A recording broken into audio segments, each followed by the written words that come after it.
அனைவருக்கும் இனிய காலை வணக்கம். நீங்கள் இணைந்திருப்பது நியூஸ் ஃபர்ஸ்டின் காலை நேர பிரதான செய்திகளுடன். கொழும்பில் உள்ள நியூஸ் ஃபர்ஸ்டின் பிரதான தலைமையகத்திலிருந்து உங்களை சந்திக்கும் நான் ஜூடின் சிந்துஜன். விரிவான செய்திகளுக்கு செல்லும் முன்னர் தலைப்புச் செய்தி. 10 மாவட்டங்களில் போட்டியிடுகின்ற வேட்பாளர்களுக்கான விருப்பு இலக்கங்கள் விநியோகிக்கப்பட்டுள்ளதாக தேர்தல்கள் செயலகம் தெரிவிப்பு. தேர்தலை முன்னிட்டு வாக்காளர்களுக்கு பொருட்களை பகிர்ந்தளிக்கும் நடவடிக்கைகள் அதிகரித்துள்ளதாக தேர்தல் கண்காணிப்பாளர்கள் குற்றச்சாட்டு. வெளிமடு நகரில் உள்ள வர்த்தக நிலையம் ஒன்றில் இடம்பெற்ற தாக்குதல் சம்பவத்தில் 2 கொலை. பாகிஸ்தான் அணிக்கு எதிரான 2வது சர்வதேச ஒருநாள் கிரிக்கெட் போட்டியில் இலங்கை அணி வெற்றி.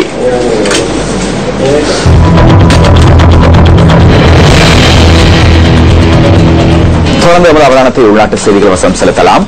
பாராளுமன்ற தேர்தலை முன்னிட்டு வாக்காளர்களுக்கு பொருட்களை பகிர்ந்தளிக்கும் நடவடிக்கைகள் அதிகரித்துள்ளதாக தேர்தல் கண்காணிப்பாளர்கள் குறிப்பிடுகின்றனர்.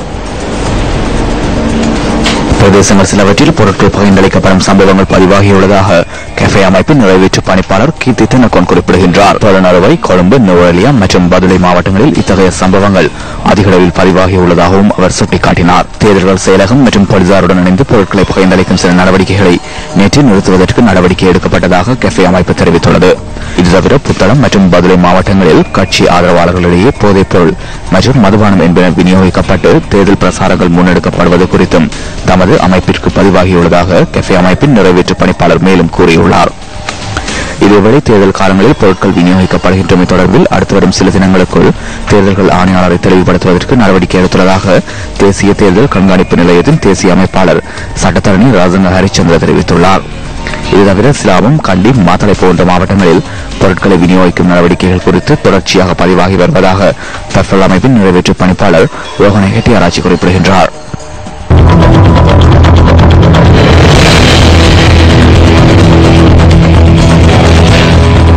பாராளுமன்ற தேர்தலை முன்னிட்டு 10 மாவட்டங்களில் போட்டியிடுகின்ற வேட்பாளர்களுக்கான விருப்ப இலக்கங்கள் விநியோகிக்கப்பட்டுள்ளதாக தேர்தல்கள் செயலகம் தெரிவிக்கின்றது.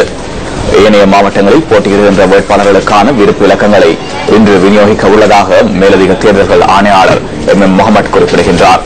இந்த வேட்பாளர்களின் விருப்பு இலக்கங்கள் சம்பந்தப்பட்ட மாவட்ட தெரிவத்தாட்சி அதிகாரிகளுக்கு அனுப்பி வைக்கப்பட்டுள்ளதாகவும் மேலதிக தேர்தல்கள் ஆணையாளர் கூறினார். இம்முறை பொதுத் தேர்தலில் போட்டியிடுவதற்காக 6151 வேட்பாளர்கள் களமிறங்கியுள்ளனர். நடைபெறவுள்ள பாராளுமன்ற தேர்தலின் மூலம் 196 மக்கள் பிரதிநிதிகள் பாராளுமன்றத்திற்கு தெரிவு செய்யப்பட உள்ளனர்.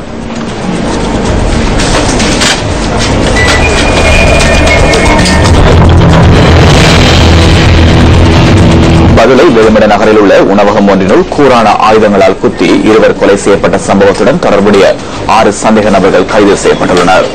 இந்த சம்பவத்தில் உயிரிழந்த 2 உணவகத்தில் அவ்வப்போது கப்பம் கோரி வந்துள்ளதாக போலீஸ் ஊடக பேச்சாளரும் உதவி போலீஸ் அத்தியட்சகருமான ருவன் குணசேகர் குறிப்பிடுகின்றார். குறிப்பிட்ட நபர்கள் 2 நேற்றிரவு 7:45 அளவில் வர்த்தக நிலையத்தில் கப்பம் கோரியுள்ள சந்தர்ப்பத்தில் அங்கிருந்தவர்கள் கூரான ஆயுதங்களால் அவர்கள் மீது தாக்குதல் நடத்தியுள்ளனர். இந்த சம்பவத்தில் பலத்த காயங்களுக்குள்ளான 2 பதுளை வைத்தியசாலையில் அனுமதிக்கப்பட்ட பின்னர் உயிரிழந்துள்ளனர்.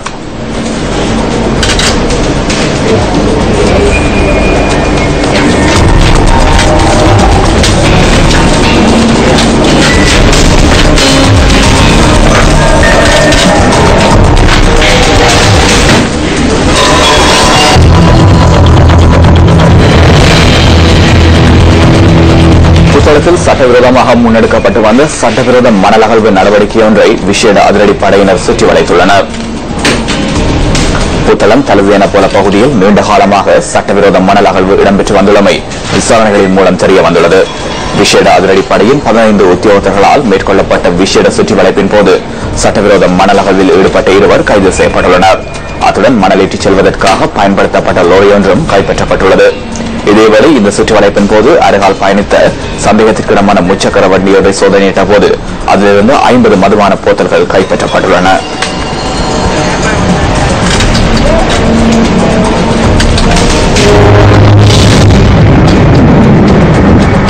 இன்றைய வானிலை தொடர்பான தகவலை அறிந்து கொள்வதற்காக நாம் தொடர்பை ஏற்படுத்தியுள்ளோம் வளிமண்டலவியல் திணைக்களத்தின் வானிலை அதிகாரி முகமது சாலிஹினுடன். வணக்கம் சாலிஹின். மத்திய சப்ரகமுக மேல் மற்றும் தென் மாகாணங்களில் இடைக்கிடையே மழை பெய்யக்கூடும். பிற்பகல் அல்லது மாலை வேளைகளில் கிழக்கு மற்றும் ஊவா மாகாணங்களின் சில இடங்களில் இடியுடன் கூடிய மழை விருத்தியடையும். நாட்டை கீழே உள்ள கடற்பிராந்தியங்களிலும் மணித்தியாலத்துக்கு 50 முதல் 70 கிலோமீட்டரிலும் அதிகரித்த வேகத்தில் பலத்த காற்று வீசக்கூடும். கடற்பிராந்தியங்களை பொறுத்தவரையில் கொழும்பு தொடக்கம் காலி ஊடாக ஹம்மாந்தோட்டை வரையான அரைவரத்துக்கு அப்பாலுள்ள கடல் பிரதேசங்களில் மழை பெய்யக்கூடும். பிற்பகல் அல்லது மாலை வேளைகளில் நாட்டை கீழே உள்ள ஏனைய கடற்பிராந்தியங்களில் சில இடங்களில் இடியுடன் கூடிய மழை பெய்யக்கூடும் என எதிர்பார்க்கப்படுகின்றது. காற்று மணித்தியாலத்துக்கு 30 முதல் 40 கிலோமீட்டர் வேகத்தில் தென்மேற்கு திசையில் இருந்து வீசும். சில வேளைகளில் காற்றின் வேகம் மணித்தியாலத்துக்கு 50 கிலோமீட்டர் வரையில் அதிகரித்து வீசக்கூடும். புத்தளம் தொடக்கம் கொழும்பு காலி கம்பாந்தோட்டை ஊடாக பொத்துவில் வரையான கரையோரத்துக்கு அப்பாலுள்ள கடற்பிராந்தியத்தில் காற்றின் வேகமானது சில சமயங்களில் மணித்தியாலத்துக்கு 60 முதல் 80 கிலோமீட்டர் வரையில் அதிகரித்து வீசியதுடன் குறிப்பிட்ட கடல் பிரதேசங்கள் கொந்தளிப்பாகவும் காணப்படும். நாட்டை சூழ உள்ள ஏனைய கடற்பிராந்தியங்கள் இடைக்கிடையே சற்று கொந்தளிப்பாக காணப்படும். இதுல நியூஸ் ஃபர்ஸ்டின் காலை நேர பிரதான செய்தி அறிக்கைகள் நிறைவு பெறுகின்றன. தொடர்ந்து மனிதர்கள் நியூஸ் ஃபர்ஸ்டின் 10:25 மணித்தியால செய்திகளுடன் வணக்கம். Hotline 0114 896 896 www.